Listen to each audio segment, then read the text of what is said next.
Hello everyone, কেমন আছো তোমরা সবাই? আশা করছি সবাই খুব ভালো আছো। নাও কালকে যে ভিডিওটা দিয়েছিলাম, যে ভিডিওটাতে আমি ডিসকাস করেছিলাম যে সুপ্রিম কোর্টের রায়ে প্রায় 26,000 নতুন ভ্যাকেন্সি ক্রিয়েট হয়েছে এবং সেই ভ্যাকেন্সির রিক্রুটমেন্ট কিন্তু খুব তাড়াতাড়ি হতে চলেছে। এবং সেখানে আমি জাজমেন্টটা পুরো ক্লিয়ারলি তোমাদেরকে বলেছিলাম যে 31 ডিসেম্বরের মধ্যে এই 26,000 ভ্যাকেন্সি কিন্তু কমপ্লিট করতে হবে এসএসসিকে। এটা কিন্তু জাজমেন্টে এসছে। নাও প্রশ্ন হলো, প্রচুর জন তোমরা ওখানে কমেন্টে প্রশ্ন করেছো যে স্যার, এতে কি শুধুমাত্র 2016 যারা রয়েছে তারাই কি পার্টিসিপেট করতে পারবে, না অন্যরাও পার্টিসিপেট করতে পারবে? মানে নতুন করে রিক্রুটমেন্ট হবে, না সেই 2016-তে যারা ফর্ম ফিল আপ করেছিল তারা রিক্রুটমেন্টে পার্টিসিপেট করতে পারবে? এটা নিয়ে প্রচুর কমেন্ট এসছে, আমার হোয়াটসঅ্যাপ ভরে গেছে এবং তার সঙ্গে সঙ্গে তোমরা কমেন্ট সেকশানেও প্রচুর জন জানিয়েছো। কারণ এটা নিয়ে যথেষ্ট উদ্বেগের বিষয় যে যদি নতুনরা পার্টিসিপেট করতে পারে তাহলে এখন হাতে খুব কম সময় রয়েছে, প্রিপারেশন শুরু করতে হবে। তো এই বিষয়ে আপনার মতামত কী? তো সেই বিষয়ে তোমরা অনেকে আমাকে এরকম প্রশ্ন করেছো। সো আজকের এই ভিডিওতে আমি ডিটেলসে তোমাদেরকে জাজমেন্টটাও ভালো করে পড়ে শোনাবো যে কী জাজমেন্ট দিয়েছিল, এবং তার সঙ্গে সঙ্গে আমি ওই ওই সময় কী কথা হয়েছিল যখন চিফ জাস্টিস অফ ইন্ডিয়াকে সঞ্জীব খান্নাকে যখন রাজ্য সরকারের যে অ্যাডভোকেট রয়েছেন তিনি যখন জিজ্ঞেস করেছিলেন যে এই ব্যাপারে কি রয়েছে, মানে রিক্রুটমেন্টের প্রসিডিওরটা কেমনভাবে হবে, সেই ব্যাপারে সঞ্জীব খান্না যিনি চিফ জাস্টিস অফ ইন্ডিয়া রয়েছেন তিনি কি বলেছিলেন সেই ভিডিওটাও তোমাদেরকে দেব, এবং স্পষ্ট কিছু প্রুফ তোমাদের সামনে তুলে ধরবো যে এই রিক্রুটমেন্টে কারা বসতে পারছে এবং সেটাতে আমার ওপিনিয়ন কি। এই সমস্ত কিছু ডিটেলস এই ভিডিওটার মধ্যে থাকবে। ভিডিওটা স্কিপ না করে পুরো ভিডিওটা দেখবে, আর ভালো লাগলে মাস্ট শেয়ার করে দেবে সমস্ত বন্ধুদের সঙ্গে, আর মাস্ট কমেন্টে জানাবে যে তোমার এই বিষয়ে এবার ওপিনিয়ন কি দাঁড়াচ্ছে। ঠিক আছে, তো চলো শুরু করা যাক। নাও আমি প্রথমে তোমাদেরকে না অর্ডার কপিটা দেখাতে চাই। না অর্ডার কপি দেখতে পাচ্ছ এখানে, এখানে তোমরা দেখতে পাচ্ছ যে সুপ্রিম কোর্টের যে রিসেন্ট অর্ডার কপি এসছে সেই অর্ডার কপিতে যেটা যেখানে পুরো পুরো জাজমেন্টটা কিন্তু দেওয়া রয়েছে। একবার আমি তোমাদেরকে দেখাই এই পুরো জাজমেন্টটা। There's a fresh application on behalf of the Board of Secondary Education only on the limited issue of untainted people. My lord, since 2000, are you holding the exam? yes, my lords, the state government has already written to the state commission Please tell to us. initiate, my lords, Please tell us. I am appearing for the state, lords. State fellows, we have I initiated. am for the board, my lords. 1 minute, please. Mr. Devedi, when are you holding the exam? My lord, we will complete the whole examination within I'm 3 sorry, to 4 but months. the Lord. SSC has to hold the exam. Not We beyond have 4 started months. the process. It takes a little time, Milord. How, when will you Because, start? Milord, first of all, When the will you rules are issue the advertisement? No notification. Milord, We'll start the process in Just 1 week's explaining, time, Lord. lords. we start by the rules By framed December, by the Malad, it government. should be done. We'll do it by December, Malad. Milord, Preparing for the state, we shall finish it by December. তো এখানে দেখতে পাচ্ছ supreme কোর্টের এই order copy. না order কপিতে যেটা বলা আছে এখানে দেখো, এখানে লেখাই রয়েছে যে we are incline to accept the prayer. অর্থাৎ এটা এখানে আমি তোমাদেরকে বলেছিলাম যে ওয়েস্ট বেঙ্গল মধ্যশিক্ষা পর্ষদের তরফ থেকে একটা আবেদন জানানো হয়েছিল যাতে সমস্ত টিচারদেরকে ফিরিয়ে নিয়ে যাওয়া হয়। সেখানে কিন্তু কোনোভাবে আবেদন করা হয়নি যে যারা গ্রুপ সি এবং গ্রুপ ডি রয়েছে তাদেরকে যাতে ফিরিয়ে দেওয়া যায়, সেই ব্যাপারে কিন্তু কোনো মধ্যশিক্ষা পর্ষদের থেকে আবেদন ছিল না। যেখানে আবেদন ছিল যে ক্লাস 9, 10, 11, 12 এই জায়গাতে প্রচুর পরিমাণে ভ্যাকেন্সি ক্রিয়েট হয়ে গেছে, এবং তার সঙ্গে সঙ্গে পরবর্তীকালে সামনে এক্সাম আছে, সেই এক্সামগুলোকে কন্টিনিউ করতে গেলে এই মুহূর্তে টিচার দরকার। আর আমরা দেখলাম যে এডুকেশন সিস্টেম কিন্তু কলাপস করতে পারে, সেই পুরো রেশিওটা, টিচার স্টুডেন্ট রেশিওটা, সেটাও কিন্তু ওয়েস্ট বেঙ্গলের তরফ থেকে পুরো ডিক্লেয়ার করে দেওয়া হয়েছিল প্রেয়ারে।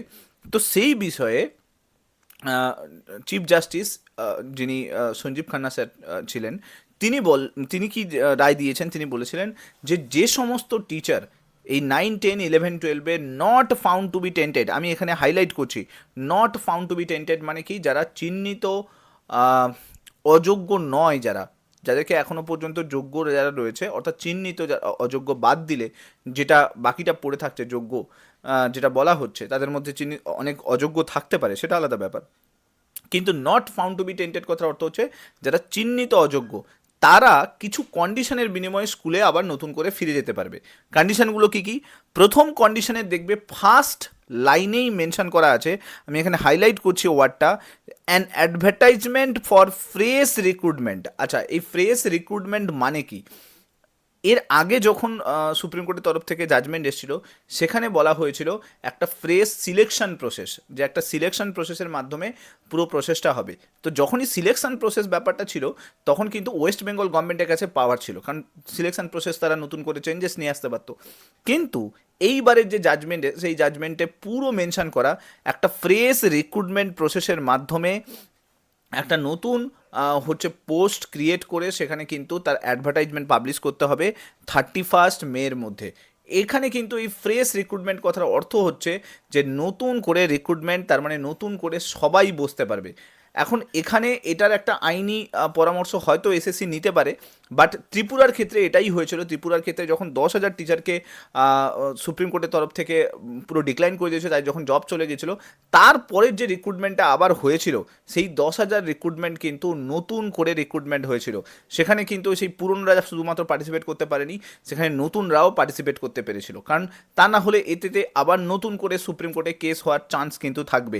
কারণ আর্টিকেল 16 ক্লজ 4 এই যে সেকশনগুলো রয়েছে সেখানে কিন্তু এই ডিসক্রিমিনেশনের ব্যাপার চলে আসবে, যে নতুনদেরকে পার্টিসিপেট করতে দেওয়া হচ্ছে না। তারা কোথায় যাবে? একটা রিক্রুটমেন্ট হচ্ছে না এমনিতেও, পুরনো রিক্রুটমেন্ট যেটা হচ্ছে সেটাতেও যদি বসতে না পারে তারা কোথায় যাবে? তো এই নিয়ে কিন্তু আবার কেস হতে পারে। তাই জন্য এই যে ফ্রেশ রিক্রুটমেন্ট, এই ফ্রেশ রিক্রুটমেন্ট কথার অর্থ হচ্ছে নতুন করে রিক্রুটমেন্ট, অর্থাৎ নতুনরাও কিন্তু এই রিক্রুটমেন্টে পার্টিসিপেট করতে পারবে।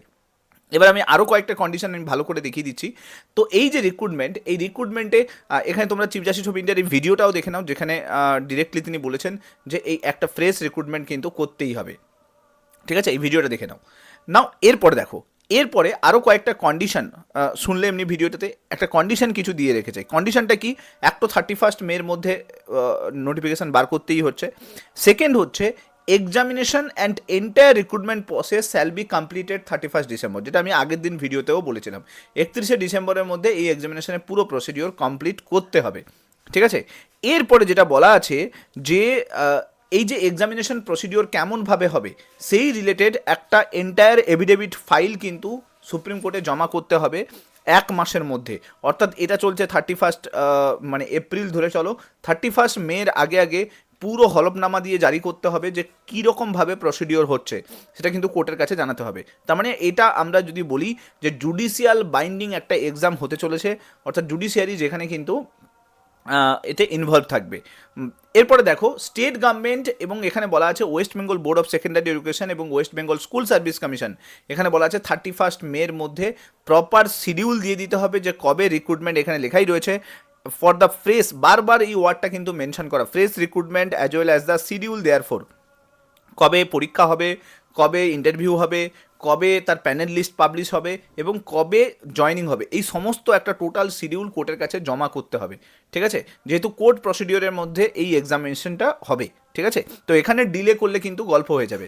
এখানে বলা আছে যদি ইনকেস এসএসসি ডিলে করে, নট পাবলিশড 31 মে 2025, অর্থাৎ 31শে মের মধ্যে এভিডেভিট ফাইল করতে হবে। যদি ইনকেস 31শে মের মধ্যে এই প্রপার শিডিউল জমা করতে না পারে এবং যদি এই হচ্ছে অ্যাডভার্টাইজমেন্ট যদি রিলিজ করতে না পারে, তাহলে কোর্টের তরফ থেকে কিন্তু এই যে অর্ডারটা দেওয়া রয়েছে সেই অর্ডারের ওপরে কিন্তু ভ্যাকেশনের নোটিশ আসবে। অর্থাৎ যে চাকরিগুলো ছিল, যে চাকরিগুলো নতুন করে যাদেরকে 31শে ডিসেম্বর পর্যন্ত চান্স দেওয়া হয়েছিল সেটাও থাকবে না। এবং এখানে কোর্ট আরও একটা মেনশন করেছে যে এই যে হতে পারে ওয়েস্ট বেঙ্গল গভর্নমেন্ট এটা ভাবতে পারে যে নতুন করে কিছু রাইটস প্রোভাইড করে দেবো, কিছু অ্যাডভান্টেজ দিয়ে দেবো যারা পুরনো টিচার আছে। এখানেও কোর্ট মেনশন করে দিয়েছে যে any special right or advantage on the afforested teacher, অর্থাৎ আগের যারা টিচার ছিল তাদেরকে যদি কোনো স্পেশাল রাইট বা অ্যাডভান্টেজ দেওয়া হয় তাতেও কিন্তু লিগ্যাল বাইন্ডিং থাকবে, অর্থাৎ দেওয়া যাবে না। অনলি একটা জিনিস বলা আছে যে শুধুমাত্র এজের ক্ষেত্রে কিন্তু এই রিক্রুটমেন্ট প্রসেসে একটা দেওয়া হবে, কিন্তু তা বাদ দিয়ে আর কোনো এক্সট্রা অ্যাডভান্টেজ কিন্তু এই রিক্রুটমেন্ট, যে ফ্রেশ রিক্রুটমেন্ট, তাতে কিন্তু দেওয়া হবে না। অ্যান্ড অলসো এখানে বলেছে যে এই যে এই প্রেয়ারটা কিন্তু প্রেজেন্ট অ্যাপ্লিকেশন যেটা রয়েছে, এই প্রেয়ারের যে অ্যাপ্লিকেশন সেটাখানে টিচারের উপর বেশি ফোকাস করা হয়েছে। সঞ্জীব খান্না স্যার তিনি বলেছেন যে যারা গ্রুপ সি এবং গ্রুপ ডি পোস্টের জন্য রয়েছে সেই নাম্বারটা কিন্তু যথেষ্ট টেন্টেড, অর্থাৎ যে গ্রুপ সি গ্রুপ ডির যে টোটাল পোস্ট আছে যতজন টিচার ডুপ্লিকেসি করে ঢুকেছে তার থেকে বেশি গ্রুপ সি গ্রুপ ডি পোস্টের জন্য ডুপ্লিকেসি করে বেশি ঢুকেছে। তো তাই জন্য তিনি বলেছেন যে বেশিরভাগ টেন্টেড কিন্তু এর মধ্যে আছে, তাই গ্রুপ সি গ্রুপ ডিকে নতুন করে কোনো সুযোগ সুবিধা দেওয়া হচ্ছে না, তারা নতুন করে কোনোভাবে আর কোনো সুযোগ সুবিধা পাবে না, তারা নতুন করে জবেও জয়েন করতে পারবে না। যেরকম টিচাররা 31 ডিসেম্বর পর্যন্ত যে চলে যাচ্ছে জব করার জন্য, 31 ডিসেম্বর পর্যন্ত কাজ করতে পারবে, সেখানে কিন্তু গ্রুপ সি গ্রুপ ডি যারা রয়েছে তারা কোনোভাবে কোনো কিছু পাবে না, তারা জবেও যেতে পারবে না, তাদের জব এই সময়ের পর থেকে কিন্তু ক্যান্সেল হয়ে গেল, আর জবটা থাকছে না। অর্থাৎ গ্রুপ সি এবং গ্রুপ ডি যারা রয়েছে তাদের কোনো জব আর নতুন করে তৈরি হলো না, তাদের থাকলো না। এবার কোর্ট নতুন করে যে রিক্রুটমেন্ট হবে সেই রিক্রুটমেন্টে গ্রুপ সি গ্রুপ ডি পোস্টের যে রিক্রুটমেন্ট আসবে তাতে যারা পাস করে আসবে তাদেরকেই নতুন করে চান্স দেবে।